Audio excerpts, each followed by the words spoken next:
Bonsoir, bienvenue dans l'émission Focus. Ce soir, nous cause un sujet qui concerne tout le monde qui fait une transaction financière. Acheter, vendre, recevoir cash ou bien un investissement qui lie à travers la banque, qui lie à travers les autres institutions financières ou en ligne. Nous vous cause aujourd'hui la fraude financière. Comment ça arrivé? Qui sont là qui concernés? Comment les victimes affectées par ça? Et aussi qui ban mesures, qui ban moyens et non pour protéger nous-mêmes. Alors pour cause là, aujourd'hui nous avons un expert sur ce plateau qui est capable d'expliquer nous plus. Pour commencer, nous avons M. Daniel Essou qui est le Chief Executive de Mauritius Bankers Association. Nous avons Latasha Bissessor-Djegrou qui est Head of Compliance de la SBM Bank Mauritius Limited. Nous avons M. Avinash Nimchan qui est Assistant Manager à la FSC Enforcement Directorate. Nous avons M. Satyom Supul, qui est le General Manager de Arel Malak Technologies et aussi membre exécutif de l'OTAM et du ICT Advisory Council. Alors, Madame et Messieurs, donc bonsoir, bienvenue sur ce plateau. Et déjà, nous commençons la fraude financière. Une explication qui était fraude financière. Monsieur Nemchan, peut-être vous êtes capable de dire nous un petit peu là. Bon, nous adoptons plutôt une approche assez générale. Une fraude, il peut qualifier par n'importe quel dimoun qui servent de façon malhonnête pour tromper le dimoun. Et le but, c'est faire ça dimoun-là perdre de l'argent, c'est-à-dire la victime pour perdre son argent à la fin de sa transaction-là. C'est à peu près la définition générale d'une fraude. Et nous avons un type de fraude qui la banque surtout a affecté Latasha Bissessor-Djegrou. Donc, il y a un type de fraude qui se trouve, se connaît exister. Donc, nous avons plusieurs types de fraude financière. Commun qui nous recevons, c'est par exemple une fraude qui est liée à la loterie. Donc, une personne reçoit un message qu'il gagne une loterie. Nous avons une fraude qui est liée à l'héritage. Et nous avons je reçois un email ou bien même un message que une autre personne à l'étranger peut donner de l'argent. Nous avons un parcel scam, que nous avons une promesse de un parcelle pour venir à l'étranger. Nous avons une fraude qui est liée au vol d'identité. Nous avons aussi online shopping qui est bien commun. Donc, je fais mon achat en ligne dans les réseaux sociaux. Je finis faire ce paiement et je peux trouver à la suite jamais je ne recevoir cet article. Nous avons une fraude aussi qui est liée à par exemple, que arnaque, je convainc une personne pour envoyer une carte à l'étranger. Donc, nous en avons plusieurs. Et récemment, nous trouvons aussi une augmentation de la fraude qui est liée à la pandémie de COVID-19.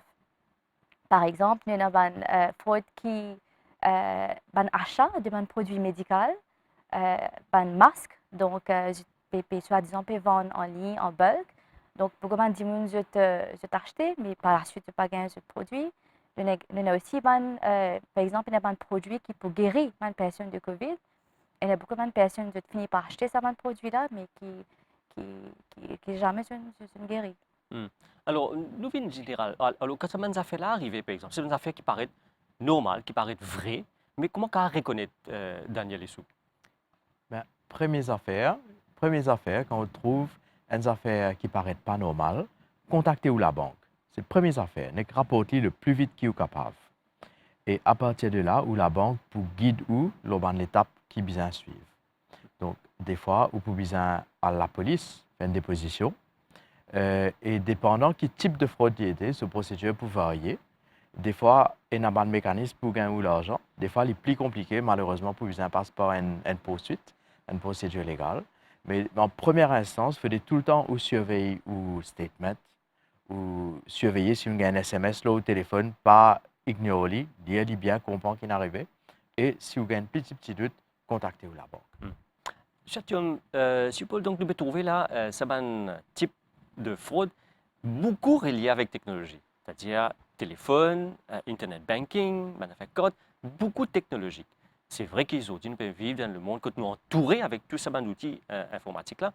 Alors, comment dit-on qui tous les jours lit dans là-dedans, il n'a pas besoin de tomber dans le pied. Comment il ne peut pas tomber dans le pied? Comment il peut reconnaître qu'il est victime là, puis il est victime d'une fraude comme ça?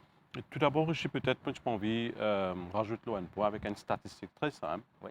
Aujourd'hui, la plupart des fraudes qui peuvent arriver online viennent principalement de ce type que Natacha ne fait qu'expliquer, ce qu'on appelle phishing dans la terminologie technologique. C'est qui, ben, approche ban individu. Comme on dit, c'est principalement ban hackers, ban cyber crime people, que je incite Mandimoun à partage de données personnelles. Les données personnelles, principalement, c'est l'identité de la personne. Il commence par le nom de la personne jusqu'à ce code d'identité. Il vient aussi au niveau des détails bancaires de cette personne. Ça, c'est une fraude commun, un scam commun qui existait. Et il représente presque 30 à 35 de ma source, origine de ma fraude qui arrivait au niveau de l'institution bancaire, voire services financiers. Et comment, qui système qui nous servit pour capable contourne ce type de fraude-là? Il n'est pas juste technologique, principalement, il y a un côté responsabilité behavioral de la part de ma personne qui utilise ma plateforme online bancaire. C'est là qu'il y a une sensibilisation qui vous a fait, une conscientisation qui vous a fait, comment détecter ce type d'email qui vient, qui est très trompeur au niveau de ma personne qui peut surfer online. Ça, c'est un type de fraude qui existait online. Et là, il y a plusieurs possibilités technologiques qui existaient. Over and above, comme on dit, la conscientisation, c'est qu'il nous capable de détecter certaines, dans une organisation aujourd'hui, ils sont capables de détecter certains emails qui ne paraissent pas authentiques, de par ce qu'on appelle le domain name de l'email qui peut arriver, c'est-à-dire l'adresse email qui peut envoyer sa email au sein de l'organisation. Nous sommes capables d'identifier s'il est authentique ou pas et nous raise an alert. Right? Et nous avons un système qui est capable de détecter automatiquement. Peut-être juste pour rajouter au niveau usage de ban fraude, au niveau service financier online, mais il y a aussi un autre qui est assez commun et qui, l'île Maurice, il passe par là quelques reprises, c'est ce qu'on appelle le skimming au niveau de ban ATM. Oui. Right? Et le skimming, peut-être beaucoup, le public pas réalisé, il est très présent. Right? Un récit contourné à quand même un gros niveau à Maurice en installant des anti-skimming devices dans mon ATM.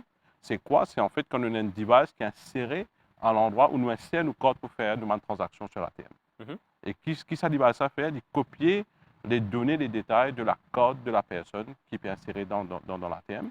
Et anti-skimming device qui empêche sa possibilité de copier sa manne de données-là.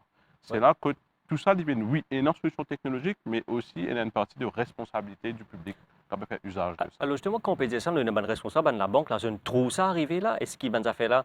C'est une surveillance, tu ne trouves ça? Un monitoring, ben a fait une vers eux.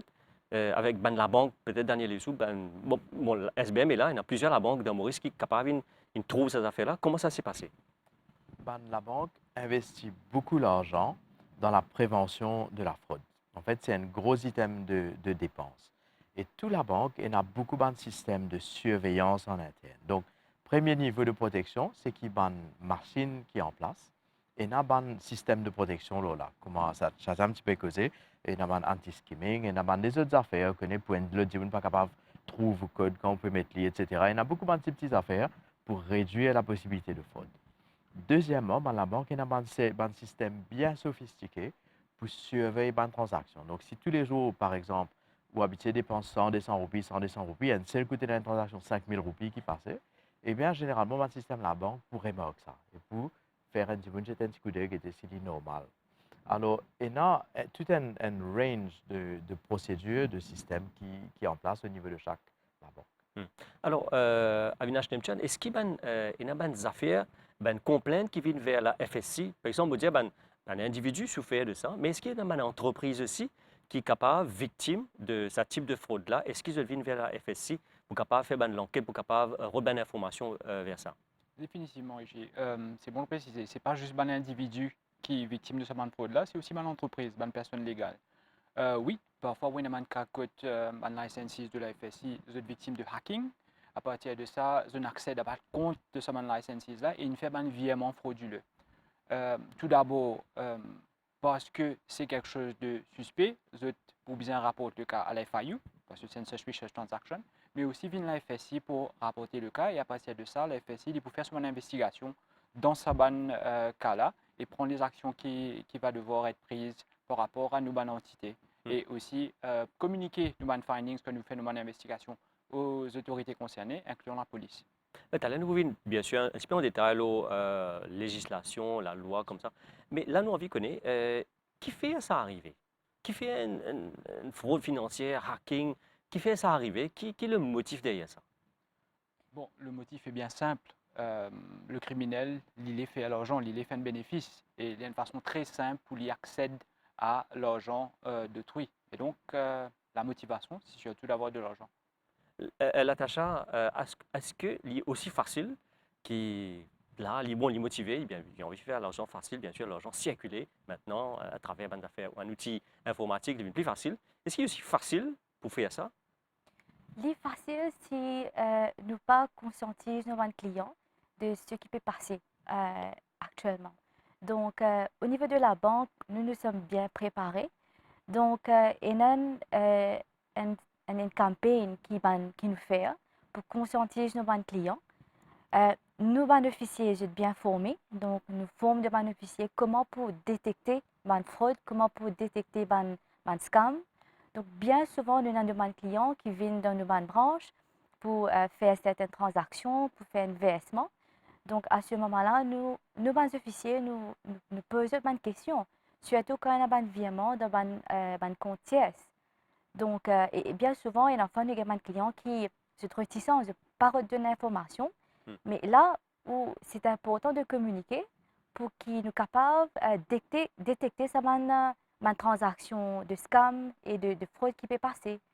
Alors, par exemple, si nous avons un client qui peut venir et il a envie de faire un virement d'un compte tierce parce que il peut attendre une parcelle ou bien il peut attendre, il y a des fois, je peux attendre un lot d'une personne qui vient à travers un réseau social qui promet de être capable d'assister lui pour donner un loan.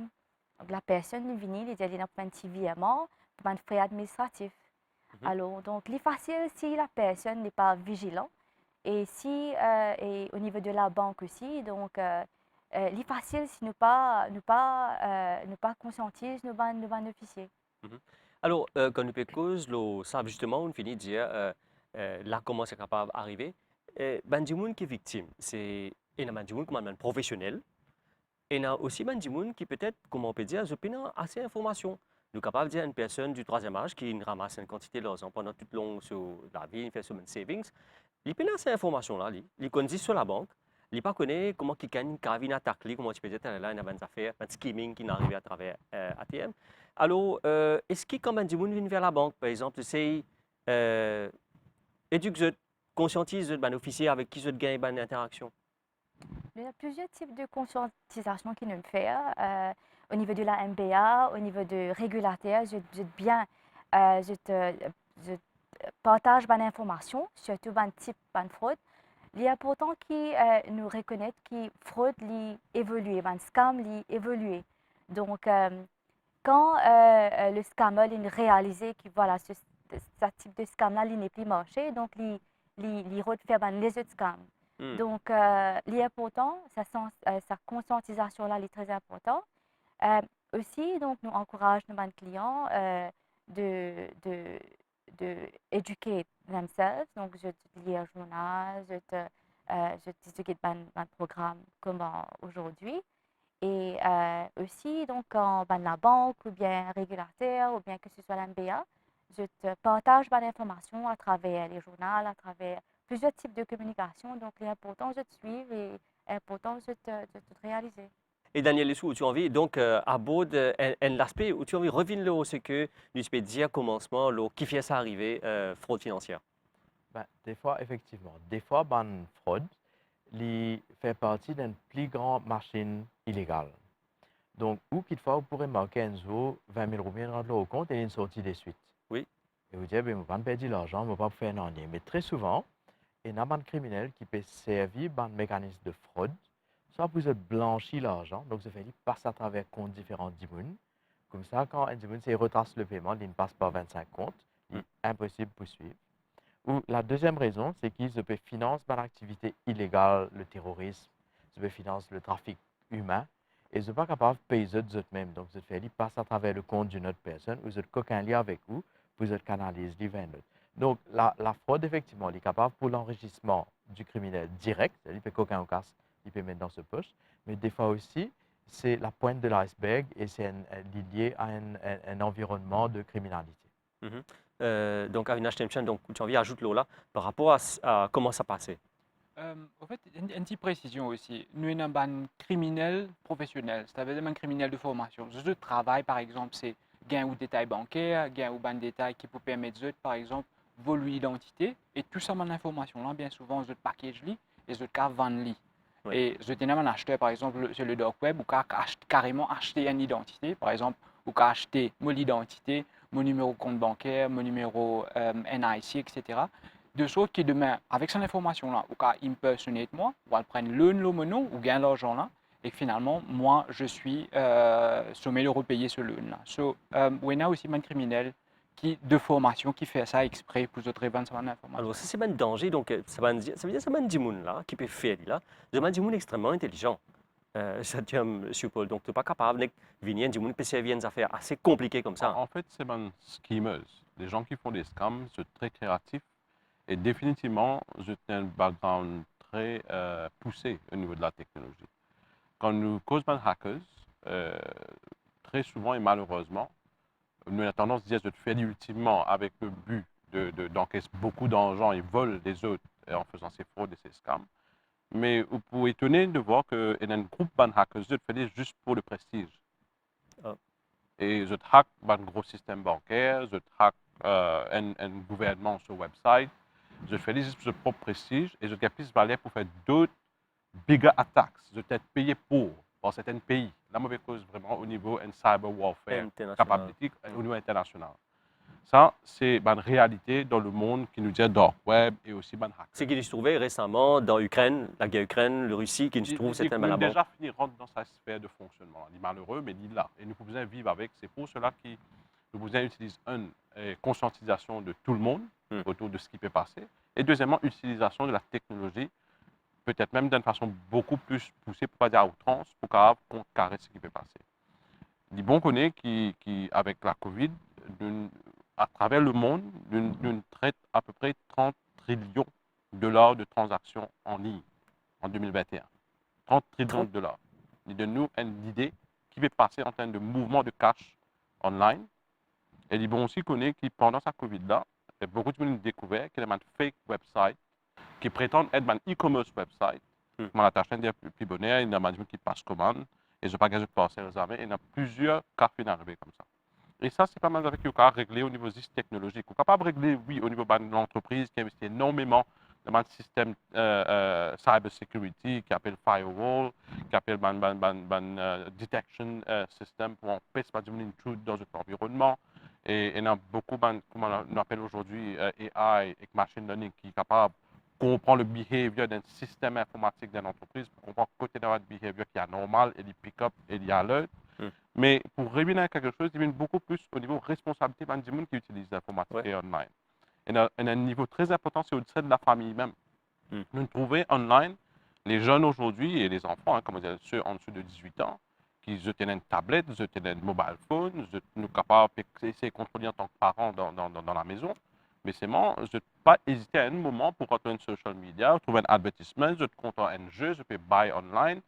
Dans le code bancaire de parents, parce que si tu donnes ça pour acheter un livre ou un cours online, mais ça même quand est enregistré online, sur le device que la personne peut utiliser, l'enfant peut utiliser, et il a acheté un jeu pour lui online. Et très, je pense qu'il y a un site qui est un site où les enfants procurent un jeu, c'est un site plutôt pour capturer les données personnelles des grands. Et ça, c'est un type d'exemple très simple. Alors, justement, là, nous rentrons dans cet aspect-là, quand ça peut arriver, est-ce qu'il y a même la loi dans Maurice qui est capable de protéger nous? Bon, bien sûr, on dit la responsabilité vient avant tout, mais est-ce qu'il y a même la loi qui est capable de protéger l'individu, sa famille et aussi le pays? Parce que c'est aussi le pays qui est affecté quand on a des affaires comme ça qui arrivent dans le pays, sur réputation d'ailleurs. Donc, au niveau enforcement, qui est la loi qui est capable d'appliquer dans Maurice? Tout d'abord, la FSI, il est le régulateur intégré du secteur non bancaire à Maurice, mais aussi le Global Business Sector. La FSI opère sous un cadre légal qui comprend ce qu'on appelle le Relevant Act, qui inclut le Financial Services Act, l'Insurance Act, le Securities Act, entre autres. Et tout récemment, nous aussi gagnons le Virtual Asset and Initial Token Offering Services Act. Donc, le cadre légal sous l'administration de l'OFSI, il est assez spécifique. Dedans, en termes de ce qui ça acte-là vient dire au ban fraude, c'est nous prenons deux sortes d'approches. Nous prenons une approche générale que n'importe qui infraction à la loi là, qui est fait administré, il peut engendrer une sanction, ce soit une amende peut-être de 500 000 roupies et une peine d'emprisonnement à la hauteur de 5 ans. Mais nous avons une provision bien spécifique, par exemple, si vous pouvez payer dans le secteur financier sans une licence, ou vous payez en frein de la loi là, vous pouvez avoir une peine spécifique qui peut appliquer dans ce cas-là, ou pour avoir une amende d'1 million et une peine d'emprisonnement à la hauteur de 8 ans. So, dépendant de qui est l'infraction qui vous fait, qui est une section qui vous enfreint, ça va varier entre une amende de 500 000 à 1 million et ensuite d'une peine d'emprisonnement de 5 ans à 8 ans. Alors, ça, c'est arrivé, si vous récitez, trouve dans Maurice, c'est arrivé en dehors de nos frontières maintenant. Est-ce qu'il y a un suivi ici capable de traquer les gens qui ont fait quelque chose? Définitivement. Au fait, la FSI, la façon d'y opérer, il y a un vaste réseau d'échange d'informations avec ce counterpart, ça va être l'équivalent de la FSI, que ce soit au niveau régional ou au niveau international.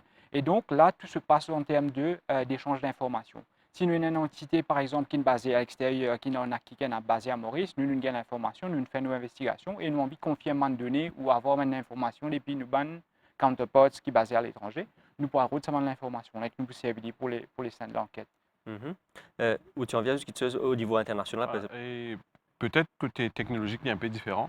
Et effectivement, au niveau de la FSC, c'est sûr, avec ce réseau de partenaires régulateurs internationaux, je réussi CN, code fraude là, capable d'arriver, comment on fait le suivi pour retracer. Mais au niveau IT, nous pouvons dire que les hackers utilisent un moyen très sophistiqué pour carrément trouver les autres moyens pour capable bypass les contrôles qu'ils nous mettaient au niveau local. Et nous pas pour capable même une idée depuis qui, on appelle ça un IP address, depuis qui pays sont actuellement pénétrés dans le système localement. Nous sommes capables de retrouver nous d'un pays très loin dans l'Europe de l'Est, mais finalement, ils persistent dans l'Iran, la personne. So, ça, c'est un type de fraude et de cybercrime que nous trouvons très régulièrement dans les organisations. Et il est très difficile pour qu'on remonte la chaîne vers cette personne. Right? Et aussi, nous trouvons qu'il y a des scams de personnes qui récipassent le phishing barrier, veut dire que la personne rentre dans la trappe, elle donne ce données, ou bien elle paye une facture qui passe pour payer. L'argent là, le verser dans certains pays que nous n'avons même pas accès à ça, pour faire l'argent. Ça, nous trouvons que certains clients à nous. Alors, Natacha, oui. Et pour ajouter, donc, au niveau de la banque, ce que nous fait aussi, nous encourage nos banques clients donc à faire une déposition au cybercrime pour une investigation. Et des fois, nous aussi, donc nous allons quand nous trouvons un impact qui est au niveau de la banque, donc nous faisons une déposition au niveau de cybercrime. Et c'est très important de faire ça parce que c'est important qu'il y ait une investigation, de connaître la source de ce scam-là et pour aussi pour empêcher ce type de scam. Donc, dis-moi dans Maurice, généralement, je fais confiance à la banque. Je investis beaucoup, je garde l'argent, je dépose l'argent là-dedans, je fais transactions. Et quand ça va nous affaires là arriver, disons, je dis une perdu l'argent, comment ça t'a affecté et comment ça a passé, disons, si la banque accompagne dans ce moment qui est difficile là? Généralement, la banque accompagne ce client. Il peut faire une enquête lui-même pour comprendre qui vient d'arriver, il peut conseiller ce client parce que personne n'a pas envie qu'il perde l'argent. Je crois qu'il y a deux affaires qui nous ont fait bien attention. Il ne faudrait pas que le client soit coupable de négligence. Parce qu'il y a des outils, si vous servez bien, si vous prenez bonne précaution, il est assez difficile pour qu'il y ait des gens qui aient accès à vos données. Par contre, si vous partagez un mot de passe, ou vous répondez à un SMS, ou vous répondez à un email, là, vous ouvrez l'impôt pour qu'il y ait une valeur rentrée. Et là, il crée un problème. Donc, la première chose, c'est qu'il faudrait que le client lui-même connaisse tout. Souvent, nous avons un papier à la banque, nous avons un email, watch out for fraud, ils ne vont pas lire même. Mais il est important qu'il nous lise ces affaires-là, qu'il nous comprenne un petit peu ce qui peut arriver. Mais à partir du moment qui vraiment finit une perte, qui est très malheureux, maintenant, la loi est là, le mécanisme de collaboration internationale est là, mais ça va criminel-là, comment je tiens un petit peu dire, c'est extrêmement sophistiqué. En très peu de temps, je finis faire bouger l'argent là, 3 pays, 10 comptes, 20 comptes, 100 comptes, avant de voir le retracer ça, comme un détective, il prend beaucoup de temps. Donc, la chose la plus importante, c'est la prévention. Maintenant, quand il y a effectivement une perte malheureuse, nous besoin dire qu'il y a des cas que il n'est pas possible de récupérer l'argent. Malheureusement, il est comme ça. Si c'est une fraude complexe, l'argent là, il disparaît. Il n'est pas toujours possible de récupérer l'argent. De manière très générale, si fraude là est arrivée avec une carte bancaire, il y a en tout cas des systèmes de protection, l'assurance, etc., qui fait qu'il y a moins de chances de perdre l'argent. Par contre, il y a les autres systèmes qui sont plus efficaces, qui sont peut-être moins chers, plus rapides, mais il y a plus de chances de perdre. Alors, nous cause bien sûr tout cela quand la fraude arrive.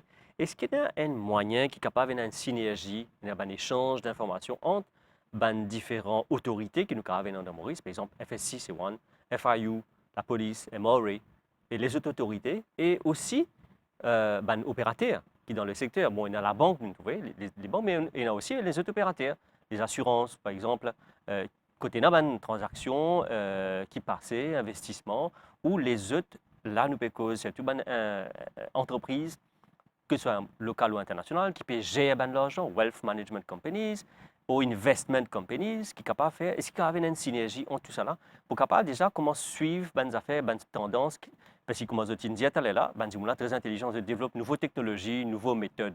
Est-ce qu'il y a ça dans Maurice? Définitivement, Richer. En fait, avant de préciser que nous avons un réseau d'échange d'informations entre nos counterparts, ça va être un régulateur à travers le monde, mais nous avons aussi avec ce qu'on est un opérateur dans le secteur financier. Mais avant moi, là, la FSI a aussi une entente, un Memorandum of Understanding avec les autres entités, les Public Sector Agencies, par exemple la FIU, que nous gagnons l'information suite à ce arrangement-là, avec la BOM, que nous gagnons aussi l'information qui est relevante pour le fonctionnement de la FSI. Ça, c'est pas la partie régulateur et que nous gagnons l'information et que nous avons counterpost. Mais nous aussi, on a une plateforme d'échange d'informations avec un opérateur du secteur non bancaire, parce que c'est ça la juridiction de la FSI. Nous avons une Industry Association, par exemple, nous avons une Industry Association pour l'assurance, nous avons une Industry Association pour les management companies, et ça, c'est une plateforme que la FSI échange des informations, les guide une tendance et les consulte les autres si jamais ils amènent un changement en termes de cadre légal dans lequel ils opèrent. Nous avons cette synergie-là et nous coordonnons, nous avons une approche corps, surtout quand il se concerne, en ce qui concerne le the fight against financial crime. Alors, juste pour revenir avec ce que nous peux dire, Talela, Châtillon Supol, donc, ou aussi représente donc l'OTAM et National ICT Advisory Council. Est-ce que, surtout là, nous pouvons trouver une fraude là, peut venir beaucoup plus à travers la technologie. Est-ce qu'à travers ce aussi, c'est certains outils qui sont capables de surveiller? Et au niveau outils, avant l'outil, peut-être qu'ils vont me partager peut-être au niveau synergie, comment ça se passe. Effectivement, il y a une grosse conscientisation et de opérateurs, et non seulement en tant que vous êtes même qui est une organisation qui traite avec beaucoup de données importantes et sensibles, mais aussi un opérateur qui travaille pour les autres organisations, pour donner le service de data protection à une organisation. Et je peux dire que ce thème de cyber security aujourd'hui est very hot on the agenda everywhere in our organization. D'où nous cause Data Protection Act, d'où nous cause GDPR, qui est aussi un traité qui Maurice a adhéré à cela.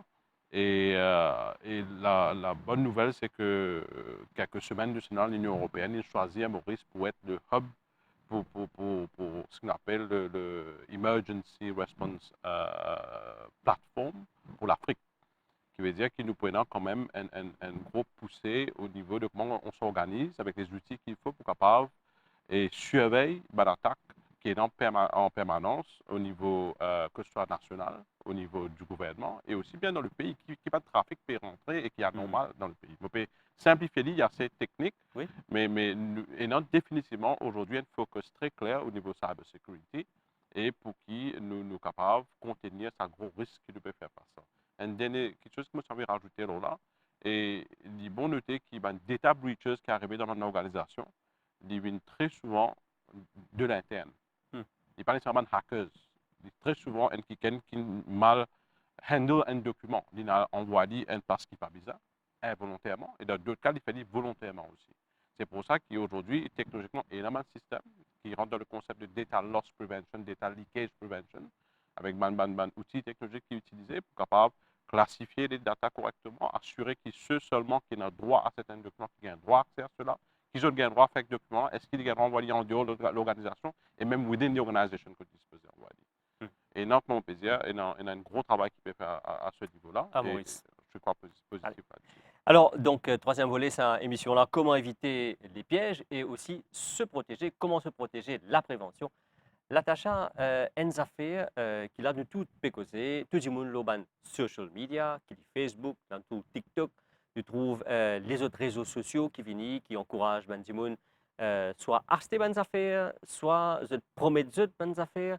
Et comment là, un du monde qui habite, qui vit là-dedans, est capable de trouver à victime dans sa bonne qualité fraude là ou sa bonne qualité scam là, et qui est besoin de faire pour capable éviter ces bonnes pièges là. Ok. Bien souvent, nous trouvons quand une personne fait un achat en ligne, donc il approche le vendeur qui peut vendre quelque chose, donc il demande une information sur le produit. Par exemple, si j'étais dans ce produit-là, le prix, différents sizes, différentes couleurs. Et le vendeur, bien sûr, pour répondre à des questions. Et la plupart du temps, donc, l'achat n'est pas fait immédiatement. Donc, la personne, il réfléchit ou bien il browse, il continue à rôder qu'il a envie. Donc, après quelques jours, vous trouvez le vendeur, il reprend contact avec la personne pour dire est-ce qu'il est toujours intéressé avec le produit.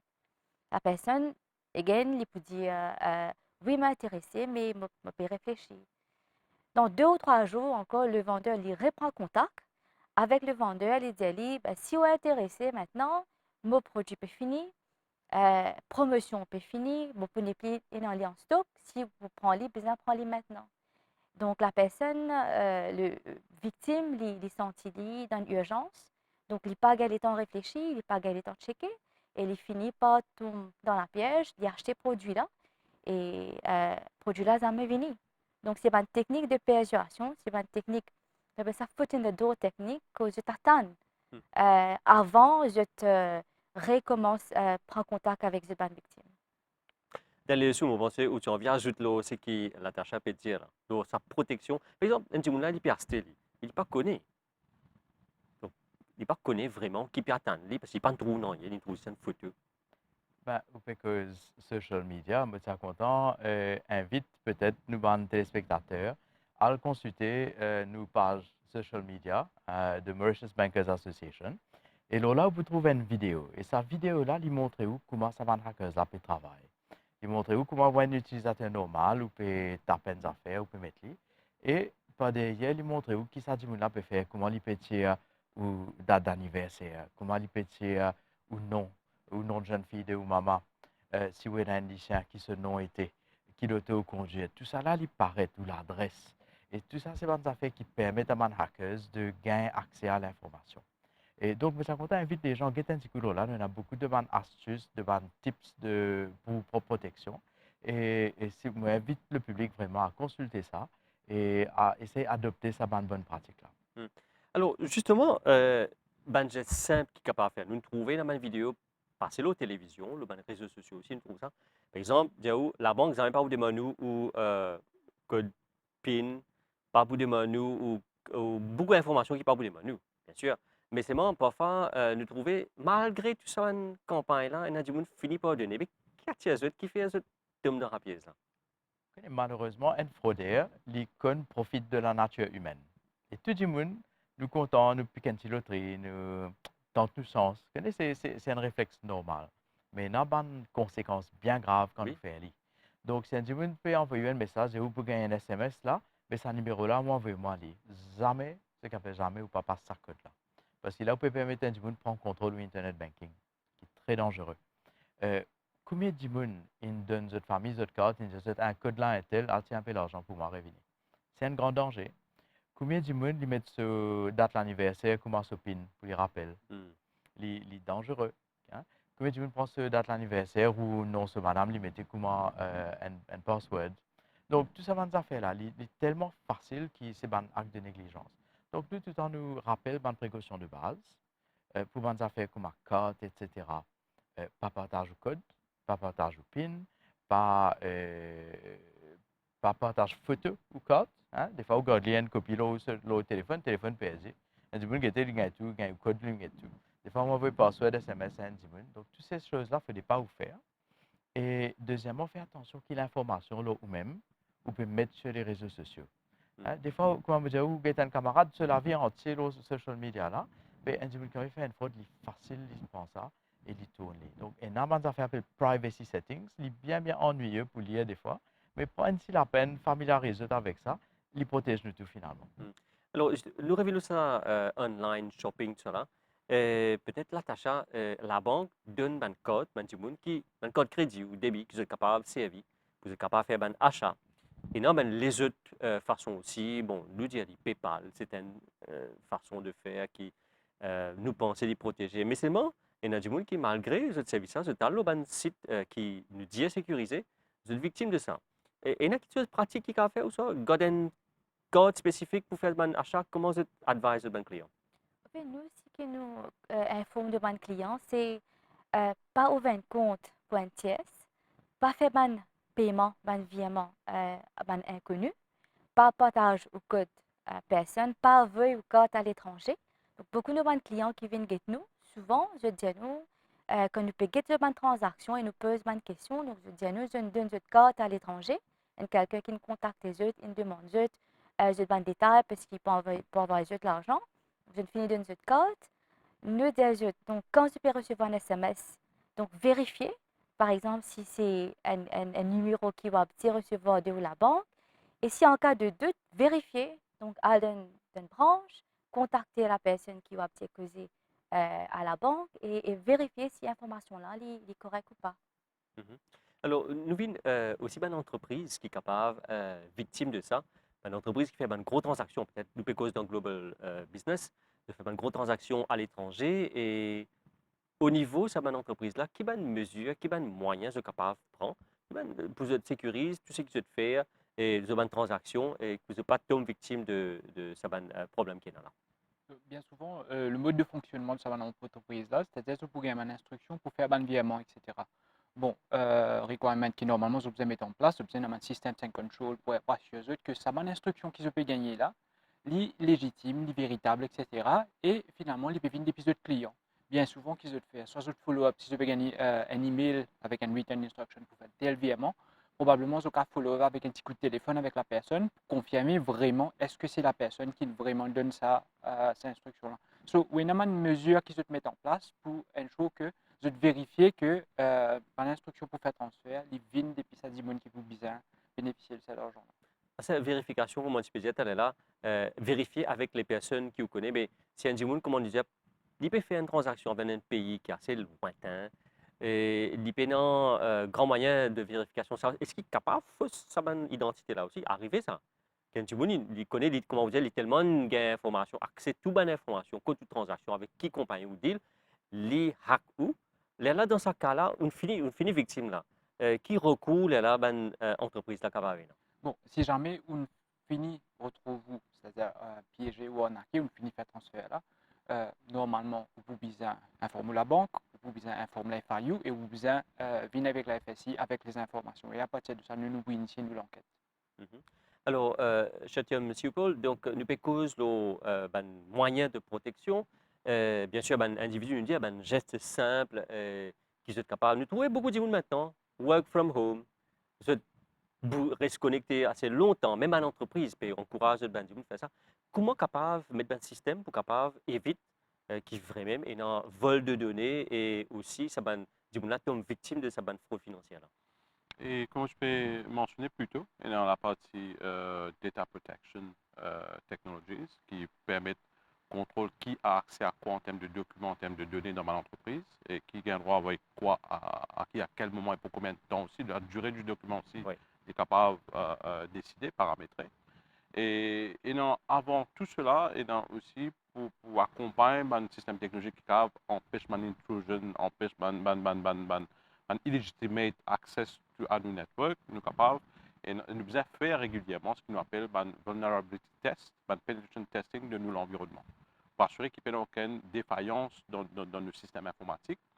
Et normalement, nous avons l'habitude de faire périodiquement, chaque 3 mois, 6 mois, une entreprise fait 1 an, dépendant de la criticalité de ce travail, de cette opération.